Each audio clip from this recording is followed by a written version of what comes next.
Assalamualaikum warahmatullahi wabarakatuh. Perkenalkan dari kelompok 6 yang akan membahas materi mengenai pencemaran lingkungan. Sebelum itu perkenalkan dulu para anggota-anggota kami. Sebelah saya ada Saya Naila Feza Azwa, absen 26. dan saya Dimas Ali Wibisono, absen 11. Saya Rafa Muntah, 69. Saya Muhammad Rafa Malvin, absen 24. Sebelum itu kami akan langsung membahas materi. Namun sebelum itu kalian harus melihat contoh-contoh video yang sudah kami peragakan dari sekolah dan di rumah.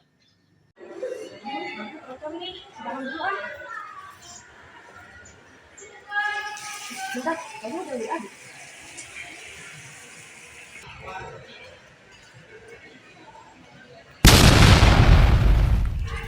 Gas, banyak banget. Mbak, mau dimatikan dong airnya? Kenapa? Kan cuci tangan. Ya, tangan sih, jangan main HP. Boros mbaknya. Emangnya kenapa sih? Lagian nggak ngerugiin aku juga. Ya kan, banyak di SMA. Jangan boros lah, ini kan banyak orang yang belum bisa sama air. Belum bisa pakai air di dunia ini. Mohon dimatikan dulu kalau main HP ya. Oh gitu ya? Udah deh. Makasih ya.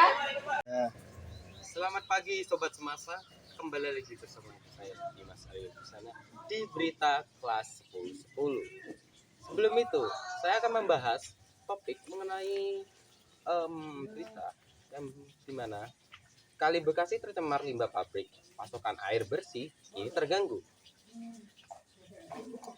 Pemerintah kota Pemkot Bekasi mengatakan suplai air bersih di beberapa daerah di kota Bekasi terganggu sebab Kali Bekasi yang merupakan sumber air baku untuk pengolahan air bersih kota Bekasi saat ini berwarna hitam dan berbau.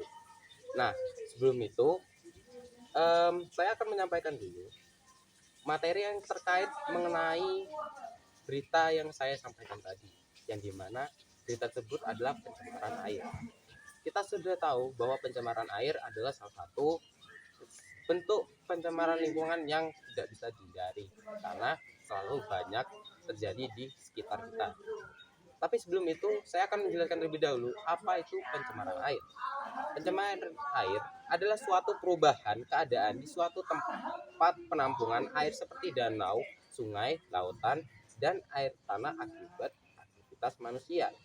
Pencemaran air adalah masuknya atau dimasukkannya makhluk hidup, zat, entiti, dan atau komponen lain ke dalam air oleh kegiatan manusia. Perubahan ini mengakibatkan menurunnya kualitas air hingga ke tingkat yang membahayakan sehingga air tidak bisa digunakan sesuai peruntukannya. Terus, apa sih penyebabnya? Penyebabnya adalah industri-industri seringkali membuang limbah berbahaya seperti logam berat, bahan kimia, dan zat-zat beracun ke dalam sumber air tanpa pengolahan yang memadai. Limbah industri menjadi faktor yang paling besar dalam pencemaran air. Yang kedua, penggunaan pupuk dan pestisida dan lahan pertanian dapat mengakibatkan aliran-aliran zat ini masuk ke dalam perairan. Ketiga, sampah yang tidak dikelola dengan baik bisa terbawa hujan dan mengalir ke dalam perairan, menyebabkan pencemaran fisik dan biologis. Keempat, aktivitas pertambangan seringkali menghasilkan limbah beracun seperti logam berat dan bahan kimia yang dapat mencemari perairan. Lalu, apa yang terjadi bila pencemaran lingkungan terus terjadi? Nah, dampaknya adalah yang pertama, air yang terkontaminasi dapat menyebabkan berbagai penyakit pada manusia. Konsumsi air yang tercemar bisa menyebabkan keracunan, gangguan pencernaan, infeksi saluran pernapasan, dan berbagai masalah kesehatan lainnya. Kedua, pencemaran air dapat merusak ekosistem perairan dan mengganggu kehidupan biota air di dalamnya. Biota air termasuk ikan, makhluk renik, dan tanaman air bisa terpapar bahan kimia berbahaya menyebabkan kematian massal atau pengurangan populasi yang signifikan. Yang terakhir, pencemaran air dapat berdampak buruk pada sektor ekonomi yang terkait dengan air, seperti perikanan, pariwisata, dan industri yang bergantung pada sumber air bersih. Nah, apa saja yang bisa kita lakukan untuk menanggulangi pencemaran air ini? Yang pertama, tidak membuang sampah sembarangan dan membuang sampah pada tempatnya.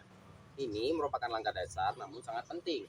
Dengan tidak membuang sampah sembarangan, kita dapat mencegah limbah-limbah seperti plastik, kertas, dan bahan kimia berbahaya masuk ke dalam saluran air dan akhirnya mencemari sumber air.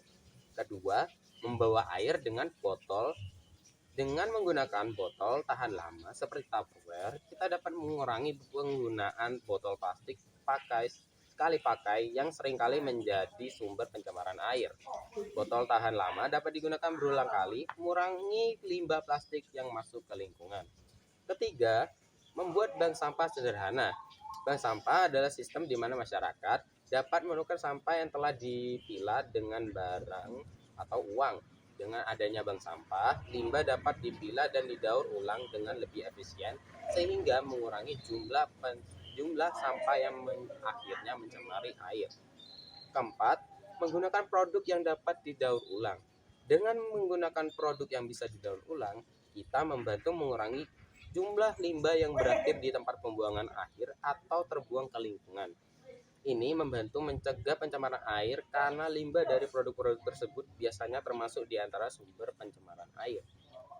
Kelima, dan yang terakhir, membersihkan lingkungan sekitar rumah. Dengan menjaga kebersihan atau lingkungan sekitar rumah, kita dapat mencegah sampah-sampah kecil seperti plastik, kertas, dan limbah lainnya terbawa oleh aliran air dan akhirnya mencemari sumber air. Ini juga melibatkan membersihkan saluran air dan selokan untuk mencegah penyumbatan dan genangan air yang dapat menjadi tempat berkembang biaknya bakteri dan patogen berbahaya. Mungkin itu saja seluruh